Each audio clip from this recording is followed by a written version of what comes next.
Hello friends, welcome back to my channel study material. कैसे हो आप सभी लोग? आई होप कि आप सभी ठीक होंगे। सो फ्रेंड्स, आज का जो वीडियो होने वाला है मोस्ट इंपॉर्टेंट वीडियो होने वाला है। यहाँ पे हम कंप्लीट मध्यकालीन भारत करने वाले हैं। जितने भी आज तक एसएससी के एग्जामों में मध्यकालीन भारत से क्वेश्चंस पूछे गए हैं, पूछे जा सकते हैं, कंप्लीट प्रीवियस क्वेश्चंस का यहाँ पे निचोड़ लिया गया है। एक एक क्वेश्चन को बारीकी से पढ़ेंगे, एक एक ऑप्शन को अच्छे से हम देखेंगे। ठीक है, कंप्लीट मध्यकालीन भारत करेंगे, इससे बाहर आपका क्वेश्चन नहीं जाएगा। हरियाणा सीईटी के लिए मोस्ट इंपॉर्टेंट वीडियो होने वाला है। इसी तरह कोई भी गवर्नमेंट का एग्जाम हो जहाँ पे क्या है इंडिया जीके से क्वेश्चन आए, उनके लिए भी मोस्ट इंपॉर्टेंट वीडियो होने वाली है मध्यकालीन भारत से। ठीक है, अच्छे से करेंगे। और इसका जो फर्स्ट टॉपिक रहने वाला है वो है सल्तनत काल। सल्तनत काल से हम स्टार्ट करेंगे। जितने भी प्रीवियस क्वेश्चन सल्तनत काल से बनेंगे वो हम करेंगे। ठीक है, तो चैनल को सब्सक्राइब कर लें, लाइक करें, ज़्यादा से ज़्यादा शेयर करें। ठीक है, तो मोस्ट इंपॉर्टेंट वीडियो होने वाला है। अपने सभी ग्रुप में जितने भी आपके ग्रुप हैं, फ्रेंड्स हैं, सभी को शेयर करें। हरियाणा सीईटी के लिए मोस्ट इंपॉर्टेंट वीडियो होने वाली है।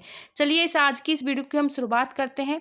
आपका जो फर्स्ट क्वेश्चन होने वाला है, कौन मामलुक के संस्थापक के रूप में जाने जाते हैं? इनमें से आपको बताना है। अलाउद्दीन खिलजी जाने जाते हैं, इल्तुतमिश जाने जाते हैं, जलालुद्दीन खिलजी जाने जाते हैं, कुतुबुद्दीन ऐबक जाने जाते हैं।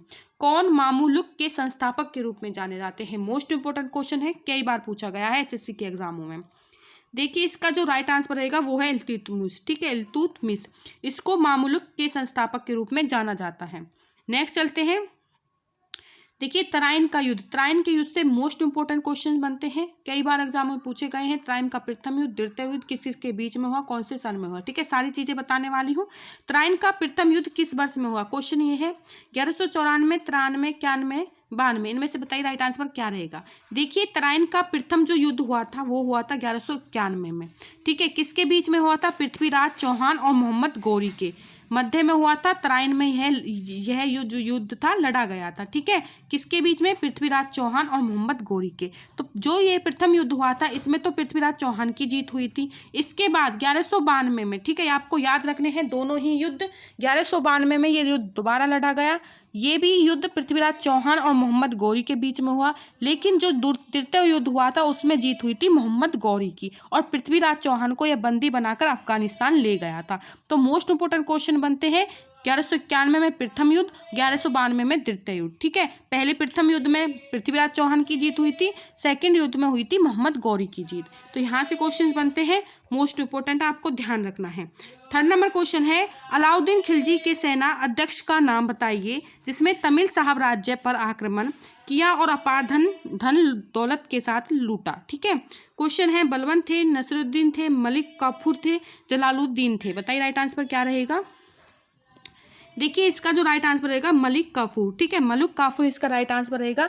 अलाउद्दीन खिलजी भारत के पहले शासक थे, आपको ध्यान रखना है। अलाउद्दीन खिलजी से कौन थे? भारत के पहले शासक थे जिसने दक्षिण भारत को जीता था, और यह आक्रमण 1306 ईस्वी में प्रथम देवगिरी पर हुआ था। ठीक है, कब हुआ था? 1306 ईस्वी में प्रथम देवगिरी पर। ठीक है, और वहाँ के राजा थे, देवगिरी के राजा थे रामचंद्र देव। ठीक है, ये चीज़ भी आपको ध्यान रखनी है। नेक्स्ट क्वेश्चन चलते हैं। भारत में निम्नलिखित में से कौन से शासक सैयद वंश थे? आपके खिलजी खां थे, शमसुद्दीन इल्तुतमिश थे, रजिया थी, कुतुबुद्दीन ऐबक थे। बताइए राइट आंसर क्या रहने वाला है। देखिए, इसका जो राइट आंसर होगा वो है खिलजी खां। ठीक है, फर्स्ट ऑप्शन इसका राइट हो जाएगा। खिलजी खां द्वारा 1414 ईस्वी में सैयद वंश की स्थापना की गई थी। ठीक है, खिलजी खां ने कौन सी स्थापना की थी? सैयद वंश की। आपको ध्यान रखनी है, सन भी आपको ध्यान रखना है, 1414 ईस्वी में। ठीक है, किसने की थी? खिलजी खां ने 1414 ईस्वी में सैयद वंश की स्थापना की थी। और फिर इन्होंने खान ए सुल्तान, ठीक है, खान ए सुल्तान की उपाधि के बदले में रैयत ए आला की उपाधि ग्रहण की थी। ठीक है, आपको नाम ध्यान रखना है। इन्होंने क्या था? खान ए सुल्तान की उपाधि जो थी उसके बदले में रैयत ए आला की उपाधि ग्रहण की थी। ठीक है, दिल्ली सल्तनत में शासन करने वाला सैयद वंश, ठीक है, एकमात्र शिया समुदाय से संबंध रखता था। तो आपको ये चीज भी ध्यान रखना है, खिलजी खां ने स्थापना की थी सैयद वंश की, और जो सैयद वंश था एकमात्र शिया समुदाय से संबंध रखता था, सैयद वंश। ठीक है, मोस्ट इंपोर्टेंट क्वेश्चन हो जाएंगे। कंप्लीट मध्यकालीन भारत करने वाले हैं, एक भी क्वेश्चन इनसे बाहर नहीं जाएगा। एक एक चीज को बारीकी से समझेंगे, जो भी इन क्वेश्चन से ऑप्शन है उनको भी रिलेट करते हुए सीखेंगे। ठीक है, आंसर को। दिल्ली सल्तनत के सर्वप्रथम महिला राज्यकर्ता कौन थी? गाजिया, रजिया, साजिया, इनमें से कोई नहीं। बताइए राइट आंसर क्या बनेगा। दिल्ली सल्तनत की सर्वप्रथम महिला राज्यकर्ता। देखिए राइट आंसर रजिया है, रजिया सुल्तान। ठीक है, मोस्ट इंपोर्टेंट क्वेश्चन है। दिल्ली सल्तनत की सर्वप्रथम महिला शासक रजिया सुल्तान थी। कौन थी? रजिया सुल्तान थी। रजिया सुल्तान से और चीज भी मैं बता दूं, रजिया अपने पिता की मृत्यु के बाद दिल्ली की गद्दी पर बैठी थी। ठीक है, इल्तुतमिश इनके पिता थे। इसका शासनकाल 1236, मोस्ट इंपोर्टेंट इनका शासनकाल पूछा जाता है। 1236 से 40 तक रहा था। ठीक है, 1240 तक ईस्वी तक इनका शासनकाल रहा था। रजिया सुल्तान इल्तुतमिश की बेटी थी। ठीक है, ये चीज़ आपको ध्यान रखनी है। और ये पहली मुस्लिम महिला शासिका थी। ठीक है, दिल्ली की सल्तनत पर बैठने वाली पहली महिला थी और पहली मुस्लिम महिला शासिका थी। ये चीज़ भी आपको ध्यान रखना है। किसकी पुत्री थी? इल्तुतमिश की। शासनकाल 1236 से 1240। नेक्स्ट चलते हैं। ग्यासुद्दीन, ठीक है, ग्यासुद्दीन तुगलक ने किस वर्ष तुगलक वंश के साम्राज्य की स्थापना की? 1230 में स्थापना की, 1305, 1320, 1390। बताइए राइट आंसर क्या रहने वाला है? ग्यासुद्दीन तुगलक ने किस वर्ष तुगलक वंश की साम्राज्य की स्थापना की? देखिए यहाँ से आपका कोई क्वेश्चन बाहर नहीं जाएगा, सभी क्वेश्चन का निचोड़ लिया है। प्रीवियस क्वेश्चन है सारे ही, और जो क्वेश्चन पूछे जा सकते हैं। ठीक है, कंप्लीट मध्यकालीन दिया हुआ है। तो चैनल को सब्सक्राइब जरूर कर लें, अभी सब्सक्राइब करें और लाइक करें, ज़्यादा से ज़्यादा अपने फ्रेंड में शेयर करें, जैसे सभी को ज़्यादा से ज़्यादा इसकी जो है हेल्प मिल सके। वीडियो की मध्यकालीन से इससे बाहर क्वेश्चन नहीं जाएगा। इसी तरह से आपका आधुनिक भारत, ठीक है, एंशिएंट इंडिया, जो भी आपके पॉलिटिकल साइंस जितने भी क्वेश्चंस आपके बनेंगे टॉपिक वाइज मैं कराऊंगी, जिससे क्या है एग्जाम तक कंप्लीट आपका सिलेबस कवर हो जाए, अच्छी प्रैक्टिस हो जाए प्रीवियस क्वेश्चंस की। तो चैनल को सब्सक्राइब करें, लाइक करें। इसी तरह से टीचिंग एग्जाम की प्रिपरेशन मैं करा रही हूँ। ठीक है, तो चैनल मोस्ट इंपोर्टेंट हो जाता है, सब्सक्राइब करना। यहाँ पे मैंने पूछा था ग्यासुद्दीन तुगलक ने किस वर्ष तुगलक वंश के साम्राज्य की स्थापना की थी? 1230 में, 1305 में, 1320, 1390। बताइए राइट आंसर क्या रहेगा? ग्यासुद्दीन तुगलक ने, ठीक है, की स्थापना की थी 1320। मैंने एक्सप्लेन किया था ये ऊपर। ठीक है, ईस्वी में तुगलक वंश की स्थापना की थी और ग्यासुद्दीन तुगलक का नाम गाजी बेग था। गाजी बेग आपको ध्यान रखना है, जो ग्यासुद्दीन तुगलक थे उनका नाम गाजी बेग, इस तरह से। ठीक है, गाजी बेग था और तुगलक या गाजी तुगलक नाम से इसको पुकारा जाता था। अलाउद्दीन खिलजी के समय में यह दीपालपुर का सूबेदार भी था। ठीक है, ग्यासुद्दीन तुगलक ने दिल्ली के समीप तुगलकाबाद नामक नगर बसाया था, इसलिए इनका क्या नाम पड़ा? ग्यासुद्दीन तुगलक। 7 नंबर क्वेश्चन है, उस मुस्लिम बादशाह का नाम बताइए जो बेमुश्किल से पढ़ा लिखा सकता था, उसके दरबार में महान कवि अमीर खुसरो रहे थे। ठीक है, उस बादशाह का नाम बताना है जो बहुत ही मुश्किल से पढ़ा लिखा था और उनके दरबार में कौन रहे थे? अमीर खुसरो। ठीक है, अलाउद्दीन खिलजी था, मोहम्मद तुगलक, फिरोज शाह, शेर शाह। इनमें से बताइए राइट आंसर क्या रहेगा? इसका जो राइट आंसर रहेगा वो है अलाउद्दीन खिलजी। ठीक है, मोस्ट इंपोर्टेंट क्वेश्चन है। अलाउद्दीन खिलजी खिलजी वंश के संस्थापक थे, ये चीज भी आपको ध्यान रखना है। खिलजी वंश का संस्थापक जलालुद्दीन खिलजी का ये भतीजा था। ठीक है, खिलजी वंश का जो संस्थापक था जलालुद्दीन खिलजी, उसका ये भतीजा था। कौन? अलाउद्दीन खिलजी। ठीक है, खिलजी वंश का संस्थापक हुआ और जलालुद्दीन खिलजी की मृत्यु के बाद वह एक शासक बना था। ठीक है, एक सफल सेनापति होने के बावजूद वह मुश्किल से पढ़ा लिखा था। ठीक है, वैसे तो वो सफल सेनापति था लेकिन बहुत ही वो मुश्किल से ये पढ़ा लिखा था। शासक बनने से पहले वह कड़ा मणिकपुर के जो थे सूबेदार थे, ये चीज भी आपको ध्यान रखनी है अलाउद्दीन खिलजी से। ठीक है, किसके भतीजे थे ये? जलालुद्दीन खिलजी के। नेक्स्ट चलते हैं, उत्तर भारत पर राज करने वाली पहली मुस्लिम महिला शासक बतानी है। उत्तर भारत पर राज करने वाली पहली मुस्लिम महिला शासिका बतानी है। ठीक है, रजिया सुल्तान इसका राइट आंसर हो जाएगा। रजिया सुल्तान उत्तर भारत पर राज करने वाली पहली जो थी रजिया सुल्तान थी। वह दिल्ली की सल्तनत की एक सुल्तान थी। उन्होंने 1236 बताया था मैंने शासनकाल, 1236 से 1240 इनका शासनकाल रहा था। किसकी पुत्री थी? इल्तुतमिश की पुत्री थी। ठीक है, वह मुस्लिम एवं तुर्की इतिहास पर पहली महिला शासिका थी। इनसे पहली बार योग्यता के आधार पर पद देना इन्होंने प्रारंभ किया था। ठीक है, जो योग्यता के आधार पर पद दिया था इन्होंने ही शुरुआत की थी इस चीज की। कुतुब मीनार किसने बनवाया? कुतुब मीनार के बारे में पूछा है। मोहम्मद हुसैन, शाहजहां, हुमायूं, कुतुबुद्दीन ऐबक। बताइए राइट आंसर क्या रहेगा? कुतुब मीनार। देखिए इसका जो राइट आंसर कुतुबुद्दीन ऐबक। ठीक है, इनके नाम पे ही कुतुब मीनार का नाम पड़ा था। कुतुबुद्दीन जो थे ऐबक थे। कुतुब मीनार कुतुबुद्दीन ऐबक ने बनवाया। कुतुबुद्दीन का निर्माण कई शासकों का योगदान है। इसे बनाने की शुरुआत तो 1193 में, ठीक है, डेट आपको ध्यान रखनी। 1193 में तो इसकी शुरुआत हो गई थी। किसने की थी? कुतुबुद्दीन ऐबक ने की थी, ठीक है। इसके बाद इल्तुतमिश ऐबक के दामाद ने, ठीक है, इसके बाद जो इल्तुतमिश के ऐबक के दामाद ने इनको पूरा कराया था। ये चीज़ भी आपको ध्यान रखनी है। और 1368 डेट याद रखनी है। 1368 में फिरोज शाह तुगलक ने 5वीं और अंतिम मंजिल बनवाई थी कुतुब मीनार की। तो इससे रिलेटेड ये क्वेश्चंस बनते हैं। और विश्व की सबसे बड़ी धरोहर जो है ईंटों से बनी हुई है, इसको कहा जाता है। नेक्स्ट क्वेश्चन है, निम्नलिखित में से दिल्ली के किस सुल्तान ने खर्चा वसूल करने के लिए मध्य का रास्ता अपनाने की नीति की वकालत की थी? बलवंत ने, जलालुद्दीन खिलजी ने, गयासुद्दीन ने, फिरोज शाह तुगलक ने। इनमें से बताना आपको, निम्नलिखित में से दिल्ली के किस सुल्तान ने खर्चा वसूल करने के लिए मध्य का रास्ता अपनाने की नीति की वकालत की? देखिए, इसका जो राइट आंसर हो जाएगा वो है आपका गयासुद्दीन तुगलक, ठीक है। मोस्ट इंपोर्टेंट क्वेश्चन है, आपको ध्यान रखना है। गयासुद्दीन तुगलक, दिल्ली के गयासुद्दीन तुगलक सुल्तान ने खराज वसूल करने के लिए मध्य का रास्ता अपनाया था, ठीक है, अपनाया था। उसकी नीति की वकालत की थी। गयासुद्दीन तुगलक वंश का शासक था। यह दिल्ली सल्तनत का पहला सुल्तान था। ये चीज़ भी आपको ध्यान रखनी है।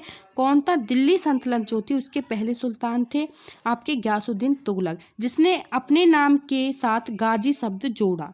गयासुद्दीन सिंचाई के लिए कुएं, नहरों का निर्माण करवाने वाले प्रथम सुल्तान बने थे, ठीक है। ये चीज़ें आपको गयासुद्दीन तुगलक से याद रखनी है। सिंचाई के लिए जो नहरें, कुओं का निर्माण कराया था, उसके ये पहले संस्थापक बने थे।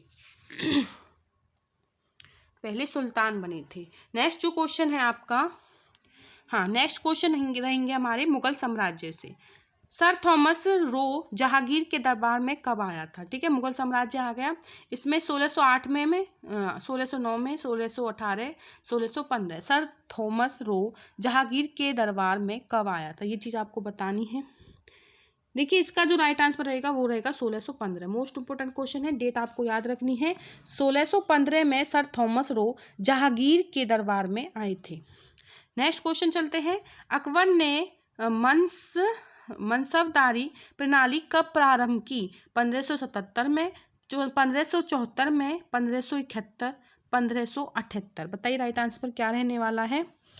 अकबर ने मनसबदारी प्रणाली कब आरंभ की? 1571 इसका राइट आंसर हो जाएगा, ठीक है। डेट आपको ध्यान रखनी है।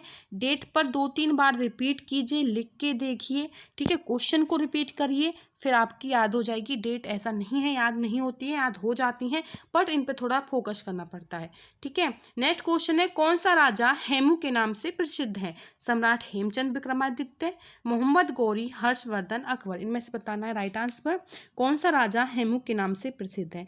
देखिए, ए सम्राट हेमचंद विक्रमादित्य, ठीक है। देख के भी आंसर बता सकते थे, सम्राट हेमचंद विक्रमादित्य, ठीक है। ये जो राजा थे हेमू के नाम से प्रसिद्ध थे। हेमू एक हिंदू राजा था, ये चीज़ भी आपको ध्यान रखनी है, हिंदू राजा था हेमू, ठीक है। ये भारतीय इतिहास का एक महत्वपूर्ण समय रहा जब मुगल एवं अफगान वंश दोनों ही दिल्ली के राज्य के लिए तत्पर थे उस टाइम पे, ठीक है। तो ये आपको चीज़ याद रखनी है। पानीपत की तीसरी लड़ाई, ठीक है, पानीपत की तीसरी लड़ाई के से संबद्ध स्थान बताना है। सलारगंज गेट, कोसा मीनार, काबुली बाग, काला अम्ब। बताइए राइट आंसर क्या रहेगा। पानीपत की तीसरी लड़ाई से संबद्ध स्थान बताना है। देखिए, पानीपत का तीसरा युद्ध मराठा और अहमद शाह अब्दाली के बीच में हुआ। किस किस के बीच में हुआ? पानीपत का प्रथम युद्ध, तृतीय युद्ध, ठीक है, तृतीय युद्ध। ये सारी चीजें आपको ध्यान रखनी है। कौन से सन में हुआ, कौन सी जगह पे हुआ, किसके बीच में हुआ, जीत किसकी ही। यहाँ से क्वेश्चन बहुत पूछे जाते हैं, पानीपत के सारे क्वेश्चंस आएंगे, करते चलेंगे, ठीक है। तो यहाँ पे पानीपत की तीसरी लड़ाई से संबद्ध स्थान पूछा गया है, काबुली बाग नहीं, ये हो जाएगा इसका राइट आंसर काला अम्ब, ठीक है, सॉरी, काला अम्ब इसका राइट आंसर है। पानीपत का तीसरा युद्ध मराठा अहमद शाह अब्दाली के बीच में हुआ था काला अम्ब नामक स्थान पर, आपको ध्यान रखना है। और काला अम्ब पानीपत से 8 किलोमीटर दूरी पर है, ठीक है। यहाँ पर सदाशिव राव ने पानीपत की तीसरी लड़ाई ने अपनी सेना नेतृत्व किया था और यह युद्ध 1761 में हुआ था, ठीक है। 1526 में प्रथम युद्ध हुआ था। आपको चीज़ें याद रखनी है, क्वेश्चन से क्वेश्चन निकाल के। भगत व संगीत के सूरदास किसके समकालीन थे? औरंगजेब, अकबर, बाबर, हुमायूं। बताइए राइट आंसर क्या रहेगा।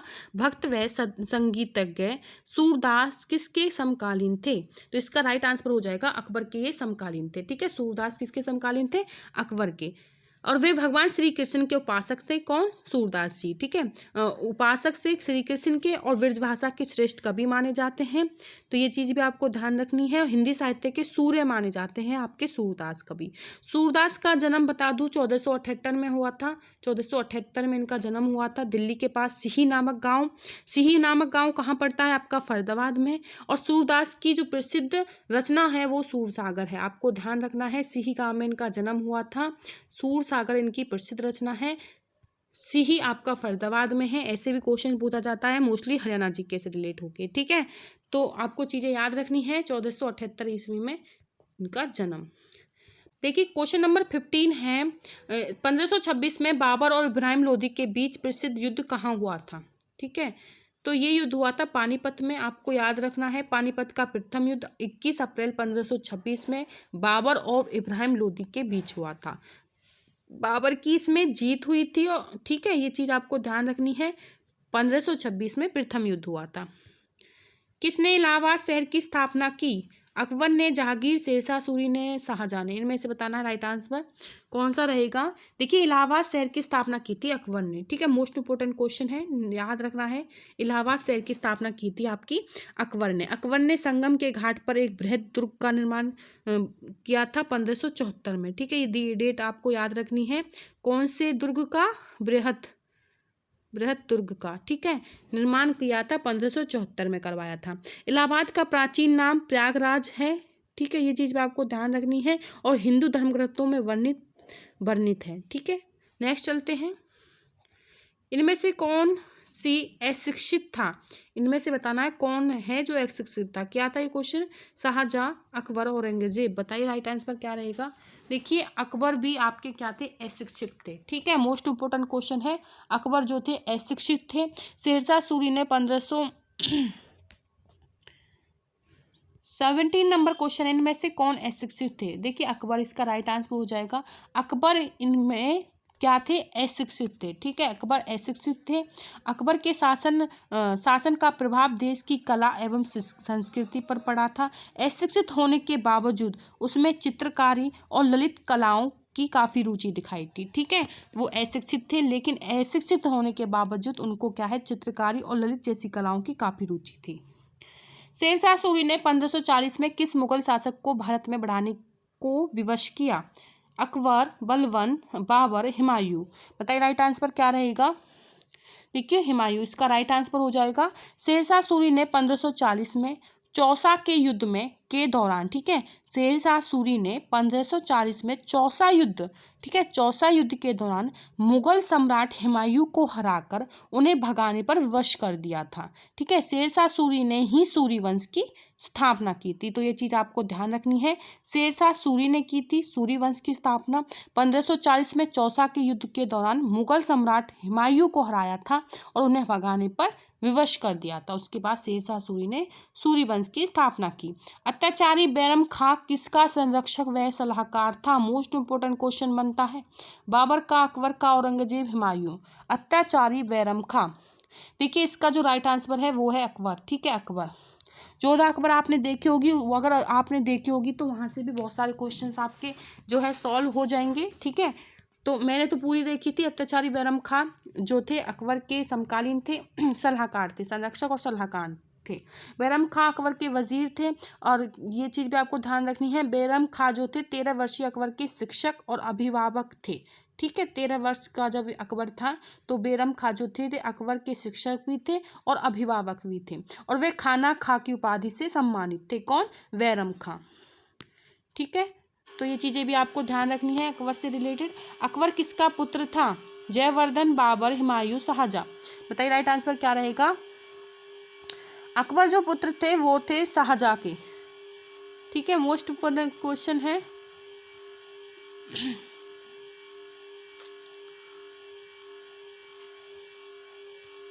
देखिए 20 नंबर क्वेश्चन है, अकबर किसका पुत्र था। जयवर्धन, बाबर, हुमायूं, शाहजहां। बताइए राइट आंसर क्या रहेगा। अकबर। देखिए अकबर जो पुत्र थे वो हुमायूं के पुत्र थे। मोस्ट इंपोर्टेंट क्वेश्चन आपको ध्यान रखना है, हुमायूं की मृत्यु के समय मतलब जब उनकी मृत्यु हुई थी तो उसके समय उसका एक लौता पुत्र अकबर था, ठीक है, पंजाब के कलानौर में था। उसे पंजाब का शासक घोषित कर दिया था। बैरम खां 13 वर्षीय अकबर के शिक्षक और अभिभावक बने, ठीक है। इनके कौन थे इनके पिता? आपके हुमायूं, ठीक है। मोस्ट इंपोर्टेंट चीज़ें याद रखनी है, जब ये 13 वर्ष के थे तब इनका किसने इनको पाला पोषा? तो इनको पाला पोषा इनके अभिभावक और इनको जो शिक्षक बने थे वो बैरम खां थे, ठीक है। तो इनसे रिलेटेड चीज़ें याद रखनी है। टोडरमल किस मुगल सम्राट के शासक के दौरान भू राजस्व की शुरुआत की? टोडरमल, औरंगजेब, शाहजहां, अकबर, हुमायूं। बताइए राइट आंसर क्या रहेगा? टोडरमल ने किस मुगल सम्राट के शासक के दौरान भू राजस्व की शुरुआत की? इसका जो राइट आंसर है वो है सी, अकबर, ठीक है। टोडरमल ने मुगल सम्राट अकबर के शासनकाल के दौरान भू राजस्व की शुरुआत की तथा जो राजा टोडरमल थे हिंदू खत्री जाति से संबंधित अकबर के नवरत्नों में से एक थे, ठीक है। इनकी हिंदू जाति से संबंधित थे जो 9 नवरत्न उनमें से एक थे। अकबर के शासनकाल में वित्त मंत्रालय के मुख्य तौर पर राजा टोडरमल ने अपनी सेवाएं दी। तो ये चीज़ें भी आपको ध्यान रखनी है। दिल्ली की गद्दी पर बैठने वाली अंतिम हिंदू शासक कौन था? दिल्ली की गद्दी पर बैठने वाला अंतिम हिंदू शासक बताना है आपको। इसका जो राइट आंसर है वो है हेमचंद। किया था ये क्वेश्चन हमने, हेमचंद इसका राइट आंसर हो जाएगा। ये कौन थे? हिंदू शासक थे, हेमचंद। भारत का अंतिम मुगल सम्राट कौन था? आलमगीर, शाह आलम, अकबर, बहादुर शाह। ये द्वितीय है, आलमगीर द्वितीय बोलते हैं इसको। तो इसका जो राइट आंसर हो जाएगा वो है इसका बहादुर शाह द्वितीय, बहादुर शाह द्वितीय है, ठीक है। ये भारत का अंतिम मुगल सम्राट थे। बहादुर शाह द्वितीय भारत के अंतिम मुगल सम्राट हो गए जिनकी मृत्यु हुई थी 1862। आपको डेट याद रखनी है इनकी मृत्यु की, 1862 में रंगून में हुई थी, ठीक है। 1897 के युद्ध के बाद अंग्रेजों ने बहादुर शाह के सभी पुत्रों को मार दिया था, ठीक है। ये चीज़ आपको ध्यान रखनी है। बहादुर शाह को कैद कर लिया, उसके बाद 1862 में उनकी मृत्यु हो गई थी बहादुर शाह द्वितीय की। नेक्स्ट क्वेश्चन चलते हैं। कौन सा राजा हेमू के नाम से प्रसिद्ध था? किया था ये ऊपर, सम्राट हेमचंद विक्रमादित्य जो हैं आपके हेमू के नाम से प्रसिद्ध थे। हेमू एक हिंदू राजा था, एक भारतीय इतिहास के एक महत्वपूर्ण समय रहा था। मुगल और अफगान वंश दोनों ही दिल्ली में राज्य के लिए तत्पर थे उस टाइम पे। हेमू को मध्यकालीन भारत का क्या कहा जाता है? नेपोलियन कहा जाता है। किसको कहा जाता है? हेमू को। यहाँ से क्वेश्चन बनता है कि मध्यकालीन भारत का नेपोलियन किसको कहा जाता है? तो सम्राट हेमचंद विक्रमादित्य, आपको याद रखना है। देखिए 25 नंबर क्वेश्चन है आपका। किसकी अनुमति से अंग्रेजों ने पहला कारखाना सूरत में लगवाया? औरंगजेब, अकबर, हुमायूं, जहांगीर। बताइए राइट आंसर क्या रहेगा? किसकी अनुमति में अंग्रेजों ने अपना पहला कारखाना सूरत में लगवाया? देखिए जहांगीर की अनुमति से लगवाया था, ठीक है। आपको ध्यान रखनी है, जहांगीर की अनुमति से कारखाना सूरत में लगवाया था। महाराजा प्रताप के ऐतिहासिक युद्धों में मुगलों के खिलाफ लड़ाई लड़ी। चित्तौड़गढ़, हल्दीघाटी, मेवाड़, मारवाड़। बताइए राइट आंसर क्या रहेगा? महाराणा प्रताप के ऐतिहासिक युद्ध में मुगलों के खिलाफ लड़ी, तो ये लड़ी थी आपकी महाराणा प्रताप सिंह सिसोदिया, ठीक है। राजपूत वंश के राजा थे, आपको ध्यान रखना है। किसके राजा थे? तो इन्होंने लड़ाई लड़ी थी हल्दीघाटी, ठीक है। और ये जो थे महाराणा प्रताप सिसोदिया राजपूत वंश के राजा थे। हल्दीघाटी में युद्ध हुआ था। उन्होंने मुगलों के सम्राट अकबर की अधीनता स्वीकार नहीं की थी। मुगलों को कई बार युद्ध में इन्होंने हराया था और हल्दीघाटी का युद्ध हुआ था जो वो होता 18 जून 1576। डेट आपको ध्यान रखनी है। जो हल्दीघाटी का युद्ध हुआ था वो 18 जून 1576 में महाराणा प्रताप और मानसिंह प्रथम के बीच हुआ था, ठीक है। मोस्ट इंपोर्टेंट क्वेश्चन आपको ध्यान रखनी है। सेगांव नहीं है, सिहिगांव, ठीक है। मैंने कराया था ये क्वेश्चन ऊपर। सिहिगांव के किस संत कवि का जन्म भूमि बतानी है? सिही जो गांव था वहाँ पे कौन से संत कवि की जन्मभूमि है वो, ठीक है। संत रविदास, हरिदास, सूरदास, तुलसीदास। देखिए संत सूरदास, ठीक है। सिहिगांव पड़ता है फरीदाबाद, हरियाणा, फरीदाबाद जिले में। तो इस सिहिगांव के जो संत कवि हैं वो हो जाएंगे संत सूरदास। सिहिगाम संत सूरदास की जन्मभूमि माने जाते हैं। सूरदास महान कवि थे। उनका जन्म 1478 ईस्वी में बताया था हमें। कहाँ हुआ था? ब्राह्मण परिवार में हुआ था। संत सूरदास अकबर के समकालीन थे। सूर सागर इनकी प्रसिद्ध रचना हो जाएगी, जिसमें 1.25 लाख पद संग्रहित हैं। और सूर सरावली साहित्य, नल नीति, बाह्योली आदि भी इनकी क्या है? प्रमुख रचनाएं हैं। मोस्ट इंपोर्टेंट क्वेश्चन बनते हैं सूरदास से, आपको जरूर करने हैं। इब्राहिम लोदी के बाबर के बीच में निम्न में से कौन सा युद्ध हुआ? इब्राहिम लोदी और बाबर के बीच जो युद्ध हुआ था, इनमें से बताना कौन सा युद्ध था? चंदेरी, घाघरा, पानीपत, खानवा। देखिए पानीपत का प्रथम युद्ध मोस्ट इंपोर्टेंट क्वेश्चन है, आपको ध्यान रखना है। इब्राहिम लोदी के और बाबर के बीच में हुआ था। ठीक है।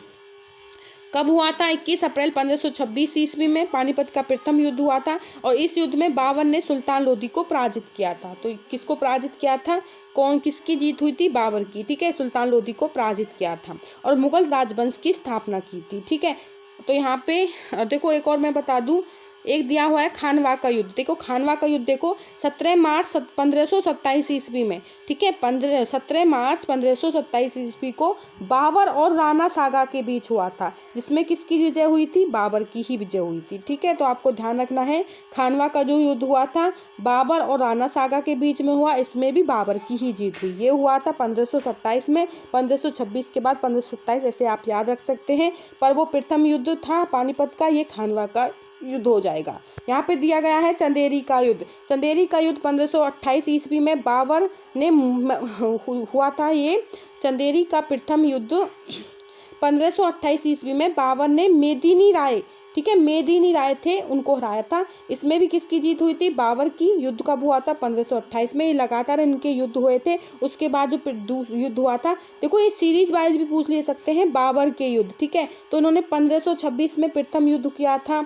ठीक है, पानीपत में। उसके बाद कौन सा युद्ध हो जाएगा इनका? खानवा का युद्ध। फिर चंदेरी का युद्ध 1528 में। ठीक है, उसी बाद घाघरा का युद्ध हुआ था, घाघरा का 1529 ईस्वी में। तो डेट भी आपको सीरीज वाइज याद करनी है। और जो घाघरा का युद्ध हुआ था 1529 ईस्वी में, ठीक है, ये हुआ था और ये बाबर ने अफगानों के बीच में लड़ा था। तो ये चीज़ें भी आपको ध्यान रखनी है, मोस्ट इंपोर्टेंट क्वेश्चन है। एक बार और बता देती हूँ, प्रथम युद्ध जो हुआ था, ठीक है, पानीपत का प्रथम युद्ध इन्होंने लड़ा था, 1526 में इनकी जीत हुई थी। उसके बाद इन्होंने खानवा का युद्ध लड़ा, इसमें भी बाबर की जीत हुई थी, 1528 ईस्वी में लड़ा था। किसके बीच में? ठीक है, बाबर और राणा सागा के बीच में, इसमें भी बाबर की जीत हुई। उसके बाद चंदेरी का युद्ध इन्होंने लड़ा था 1528 ईस्वी में, सीरीज वाइज बता रही हूँ। उसमें चंदेरी के युद्ध में बाबर ने मेदिनी राय को हराया था। ठीक है, इसमें भी बाबर की जीत हुई। फिर हुआ था घाघरा का युद्ध 1529 ईस्वी में, बाबर ने अफगानों को हराया। ठीक है, यहाँ से कोई ना कोई क्वेश्चन एग्जाम में पूछा जाएगा, जरूर करना है। उसके बाद देखो जब्ती प्रणाली किसने शुरू की? अकबर ने, सिकंदर लोदी, शेरशाह, टोडरमल ने। जब्ती प्रणाली के बारे में क्वेश्चन है। देखिए इसका जो राइट आंसर हो जाएगा टोडरमल ने। ठीक है, इसका राइट आंसर हो जाएगा जब्ती प्रणाली टोडरमल ने शुरू की थी। अकबर के शासनकाल के 15वें वर्ष लगभग 1570 और 77 के में टोडरमल ने खालसा भूमि पर यह प्रणाली शुरू की थी। ठीक है, तो ये इससे रिलेटेड चीज़ें आपको ध्यान रखनी है। देखिए उसके बाद है मराठों का उदय। अब मराठों के उदय से जितने भी आज तक क्वेश्चंस पूछे गए हैं, मोस्ट इंपोर्टेंट करने वाले हैं। फर्स्ट जो क्वेश्चन रहेगा इसका 31 है वैसे तो। 1756-57 के दौरान हरियाणा राज्य के किस नियंत्रण के अधीन था? मुगलों के, सिक्कों के, मराठों के? ठीक है, इनमें से कोई नहीं। डेट आपको याद रखनी है, उससे भी आपके बहुत क्वेश्चन सॉल्व हो जाएंगे कि इस डेट के दौरान किसका जो साम्राज्य था, तो ये अधीन था उस टाइम पे मराठों के। ठीक है, 1756-57 के दौरान हरियाणा राज्य मराठों के अधीन था। 17वीं शताब्दी के अंत से मराठों का दिल्ली के आसपास के क्षेत्रों पर प्रभाव पड़ना आरंभ हो गया था और 18वीं शताब्दी के मध्य में मराठों ने हरियाणा पर अपना शासन स्थापित कर लिया था। तो ये चीज़ आपको ध्यान रखनी है मराठों के से रिलेटेड। रायगढ़ किला किस ऐतिहासिक व्यक्ति तत्व से संबंधित है? रायगढ़ किला किस ऐतिहासिक व्यक्ति तत्व से संबंधित है? शिवाजी से संबंधित है। ठीक है, मोस्ट इंपोर्टेंट क्वेश्चन आपको ध्यान रखना है। रायगढ़ किला महाराष्ट्र के रायगढ़ जिले के महाड़ पहाड़ी पर स्थित प्रसिद्ध दुर्ग है। ठीक है, ये आपको ध्यान रखनी है। इसे छत्रपति शिवाजी महाराज ने बनवाया था। किसने? छत्रपति शिवाजी राज महाराज ने 1674 ईस्वी में अपनी राजधानी बनाया और रायगढ़ पश्चिम भारत के ऐतिहासिक क्षेत्र से है। ठीक है, यह मुंबई से ठीक दक्षिण महाराष्ट्र में स्थित है। ये चीज़ भी आपको ध्यान रखनी है। नेक्स्ट क्वेश्चन है आपका शिवाजी के राज्याभिषेक के समय इनमें से कौन जीवित नहीं था? ठीक है, तो गंगा भट्ट नहीं था, तुकाराम रामदास, दादाजी कौंडेव। बताइए राइट आंसर क्या रहेगा? शिवाजी के राज्य अभिषेक जब हुआ था तो इनमें से कौन जीवित नहीं थे? तो इसका जो राइट आंसर हो जाएगा वो है डी। ठीक है, दादाजी कौंडेव इसका राइट आंसर है, दादाजी कौंडेव। महाराजा शिवराजी का पिता शाहजी विश्वसनीय ब्राह्मण सहायक थे। ठीक है, इनकी नियुक्ति कुतुब और जहांगीर की देखभाल करने के लिए 1637 में हुई थी। तो ये चीज़ आपको ध्यान रखनी है। और इनकी मृत्यु 1649 में हुई थी। शिवाजी का राज्याभिषेक 1674 में हुआ था, तो उससे पहले इनकी क्या थी? मृत्यु हो गई थी। किसकी? दादाजी कौंडेव की। 1649 में मृत्यु हुई थी। और जो शिवाजी का जो राज्याभिषेक हुआ था वो हुआ था 1674 में। शिवाजी का राज्याभिषेक कब हुआ? 1674 अभी किया है हमने। ठीक है, मोस्ट इम्पोर्टेंट क्वेश्चन है। शिवाजी ने तोपों और गोला बारूद किस यूरोपीय शक्ति से प्राप्त किए? पुर्तगाल, फ्रांस, स्वीडन, अमेरिका। इसका जो राइट आंसर हो जाएगा वो है पुर्तगाल। ठीक है, छत्रपति शिवाजी ने तोपे और बारूद पुर्तगाल से प्राप्त किए थे। छत्रपति शिवाजी मराठा समाज से संबंध रखते हैं। उन्होंने औरंगजेब के विरुद्ध भी संघर्ष किया था। मोस्ट इम्पोर्टेंट क्वेश्चन है। 36 नंबर क्वेश्चन है, शिवाजी ने किला मुगलों के किस संधि के द्वारा सौंप दिया था? पुरंदर, पुणे, तोरन, चित्तौड़। तो राइट आंसर क्या रहेगा? पुरंदर। ठीक है, इसका राइट आंसर हो जाएगा। आमेर के राजा जयसिंह ने पुरंदर के किले में शिवाजी के घेराबंदी कर शिवाजी को जून 1665 में पुरंदर की संधि करने के लिए बाध्य किया था और उन्होंने फिर सौंप दिया था। ठीक है, तो आपको चीज़ें याद रखनी है। शिवाजी की राजधानी निम्न में से कौन सी थी? सूरत, रायगढ़, आमेर, चित्तौड़। शिवाजी की राजधानी बतानी है, रायगढ़ इसकी राजधानी थी। मोस्ट इम्पोर्टेंट क्वेश्चन हो जाएगा। शिवाजी की जो राजधानी थी, ठीक है, 14 जून 1674 ईस्वी की शिवाजी ने काशी के प्रसिद्ध विद्वान गंगा भट्ट से अपना राज्याभिषेक कराया था और छत्रपति की उन्होंने क्या थी? उपाधि धारण की थी। शिवाजी के शासनकाल में पेशवा किसको कहा जाता है? राज्यपाल को, मुख्यमंत्री को, मेयर को, प्रधानमंत्री। देखो, प्रधानमंत्री को कहा जाता है। शिवाजी के शासनकाल का वास्तविक संचालन अष्टप्रधान नाम के 8 मंत्री करते थे। ठीक है, पेशवा इनमें से एक था और अष्टप्रधानों में प्रधान होता था और राजा की अनुपस्थिति में उसके कार्यों की देखभाल करता था। बाजीराव प्रथम, बाजीराव मस्तानी, बालाजी बाजीराव आदि क्या थे? इनके प्रमुख पेशवा थे। ठीक है, इनके पेशवाओं से क्वेश्चंस आते हैं शिवाजी राव के, तो आपको याद रखना है। बाकी में क्वेश्चन करते हैं। 39 पे है, सबसे सशक्त पेशवा कौन था? बाजीराव प्रथम, बालाजी विश्वनाथ भट्ट, बाजीराव और बालाजी। देखिए, इसका जो राइट आंसर हो जाएगा बाजीराव प्रथम, इसका मोस्ट इम्पोर्टेंट है। ठीक है, इसका आंसर हो जाएगा सबसे सशक्त और पेशवा बाजीराव प्रथम थे। इससे 72 लड़ाइयों के विजेता के रूप में मान्यता प्राप्त थी। नेक्स्ट क्वेश्चन आपका 40 नंबर क्वेश्चन है, छत्रपति शिवाजी महाराज किस वंश का संस्थापक था? मराठा, मौर्य, हर्रक, नंद। बताइए, छत्रपति जो शिवाजी थे महाराज किस वंश का संस्थापक था? शिवाजी से क्वेश्चन जरूर पूछा जाता है। तो इसका जो राइट आंसर है मराठा। ठीक है, शिवाजी ने सूरत को 2 बार लूटा था। पहली बार 1664 ईस्वी में लूटा और दूसरी बार 1670 में लूटा। ठीक है, शिवाजी ने सूरत को कितनी बार लूटा? 2 बार। सिख साम्राज्य से क्वेश्चंस बनेंगे। जितने भी मोस्ट इम्पोर्टेंट क्वेश्चन है सारे लिए हैं सिख साम्राज्य से। बंदा बहादुर ने किसे गुरु के कहने पर संन्यास छोड़कर युद्ध किए? गुरु तेग बहादुर, गुरु अर्जुन देव, गुरु गोविंद, गुरु नानक। बताइए राइट आंसर क्या रहेगा? सिख साम्राज्य से क्वेश्चंस हैं।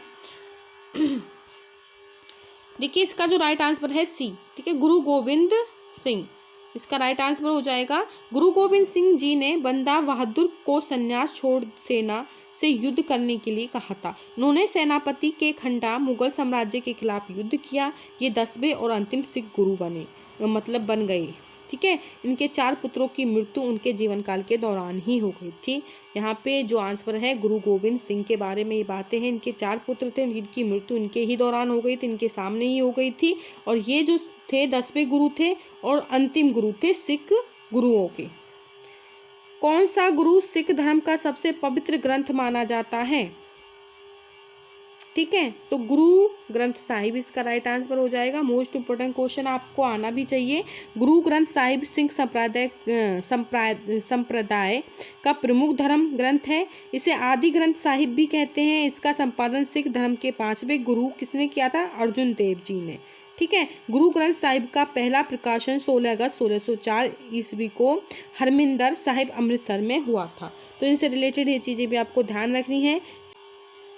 43 क्वेश्चन है, सिखों के प्रथम गुरु। मोस्ट इंपोर्टेंट क्वेश्चन है। गुरु नानक सिखों के प्रथम गुरु थे। ठीक है, आपको चीज़ें याद रखनी है। गुरु नानक से बता दूं, अब इनका जन्म हुआ था गुरु नानक का 1469 ईस्वी में तलवटी ननकाना साहिब पाकिस्तान में। उन्होंने कीर्तन करने, मिल बांट कर खाने पर ज़्यादा ध्यान दिए थे। इन चीज़ों पर उन्होंने उपदेश दिए थे। और इनकी मृत्यु हुई थी 1539 ईस्वी में करतारपुर पाकिस्तान। ठीक है, पाकिस्तान में इनका जन्म हुआ, करतारपुर पाकिस्तान में ही इनकी मृत्यु हो गई थी। 44 नंबर क्वेश्चन है, किस सिख गुरु ने अमृतसर शहर की स्थापना की? गुरु नानक, गुरु अमरदास, गुरु रामदास, गुरु गोविंद।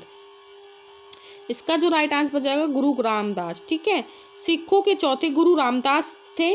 1577 ईस्वी में अकबर द्वारा दी गई 500 बीघा जमीन पर अमृतसर शहर की नींव रखी गई थी। अमृतसर में ही सिखों का सबसे बड़ा गुरुद्वारा स्वर्ण मंदिर माना जाता है। ठीक है, भी स्थित है वहीं पे गुरुद्वारा अमृतसर में स्थित है। सिखों का सबसे बड़ा गुरुद्वारा है कौन सा? स्वर्ण मंदिर। और पहले यहाँ पर शुरू में गुरु रामदास का डेरा हुआ करता था। ये चीज़ भी आपको ध्यान रखनी है। उससे पहले यह क्या था? गुरु रामदास का डेरा था। गुरु नानक देव का जो उत्तराधिकारी था वो कौन था? गुरु तेग, गुरु अंगद, गुरु हरकिशन, गुरु रामदेव। 45 नंबर क्वेश्चन है, गुरु नानक देव का उत्तराधिकारी। गुरु अंगद देव जी इनके क्या थे? उत्तराधिकारी थे। ठीक है, यह चीज़ आपको ध्यान रखनी है। गुरु नानक देव सिखों के पहले गुरु थे तथा इनके उत्तराधिकारी के रूप में अंगद देव जी थे, जो सिख धर्म के दूसरे गुरु भी माने जाते हैं। इनके द्वारा गुरुमुखी लिपि का प्रस्तुत किया गया था। अकाल तख्त किसके द्वारा स्थापित है? गुरु हरगोबिंद, गुरु तेग, गुरु हरकिशन, गुरु गोविंद। बताइए राइट आंसर क्या रहेगा? अकाल तख्त। इसका जो राइट आंसर है गुरु हरगोबिंद। ठीक है, गुरु हरगोबिंद जी क्या है? तख्त। 5 तख्तों में सबसे पहला तख्त है। इनमें सिखों के 6वें गुरु गुरु हरगोबिंद जी हैं। ये चीज़ें आपको ध्यान रखनी है। सिखों के किस गुरु में खालसा पंथ की स्थापना हुई? गुरु हरकिशन, गुरु तेग बहादुर, गुरु रामदास, गुरु गोविंद सिंह।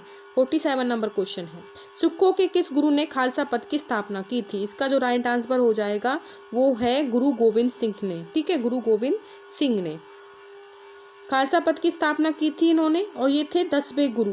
ठीक है, गुरु गोविंद सिंह। 1699 डेट और लिख लीजिए। 1699 ईस्वी में बैसाखी के दिन आनंदपुर में साहिब में इनका जन्म हुआ था, और इस दिन उन्होंने सर्वप्रथम 5 पारों की अमृतपान करवाया, खालसा बनाया। गुरु गोविंद सिंह को संत सिपाही के नाम से जाना जाता है।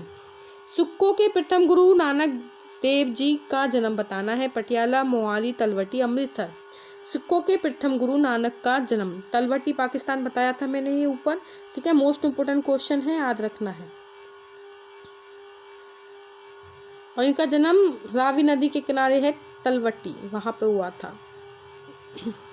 जफरनामा का फारसी अनुवाद किसने किया? सिखों के 10वें गुरु, सिखों के 5वें गुरु, सिखों के पहले, सिखों के 6ठे गुरु ने जफरनामा का फारसी अनुवाद ए। ठीक है, सिखों के 10वें गुरु ने किया था। जफरनामा विजयपुत्र का फारसी में अनुवाद किया था किसने? 10वें गुरु थे गुरु गोविंद सिंह। ये चीज़ आपको ध्यान रखनी है। 50 नंबर क्वेश्चन है, गुरु नानक देव जी की जीवनी किसने लिखी? गुरु अंगद, अर्जुन, रामदास, गुरु अमरदास। इसका जो राइट आंसर है गुरु अंगद देव जी। ठीक है, सिखों के दूसरे गुरु अंगद देव जी ने स्वयं ने नानक देव की क्या थी? जीवनी लिखी थी, और ये इन्हीं के पुत्र थे। ठीक है, गुरु अंगद देव जी गुरु नानक जी के पुत्र थे। उन्होंने 63 श्लोकों की रचना की थी, गुरु ग्रंथ साहिब में संकलित है। इसके अतिरिक्त उन्होंने गुरु नानक साहिब जी के द्वारा चलाई गई गुरु का लंगर की प्रथा भी सशक्त प्रभावी इन्होंने बना दिया था। ये आपके 50 क्वेश्चन हैं। मोस्ट इंपोर्टेंट जितने भी प्रीवियस क्वेश्चन आज तक एग्जाम में पूछे गए थे सारे लिए हैं, बहुत हेल्पफुल होने वाले हैं। ठीक है, प्रीवियस क्वेश्चन हैं। विद एक्सप्लेन मैंने कराए हैं। आई होप कि आपको वीडियो अच्छा लगा। चैनल को सब्सक्राइब लाइक शेयर जरूर करें। इसी तरह से आधुनिक भारत की वीडियो आने वाली है, एंशिएंट आने वाली है, ठीक है। पॉलिटिकल साइंस, कंप्यूटर साइंस के क्वेश्चन जितने भी आज तक पूछे गए हैं सारे कराऊंगी, प्रीवियस क्वेश्चन प्रैक्टिस, जिससे ज़्यादा से ज़्यादा क्वेश्चन हो पाए एग्जाम के लिए, अच्छी प्रैक्टिस आपकी हो जाए, जिससे आपका एग्जाम अच्छे नंबर से क्वालिफाई हो। थैंक यू फ्रेंड्स, चैनल को सब्सक्राइब करना ना भूलें।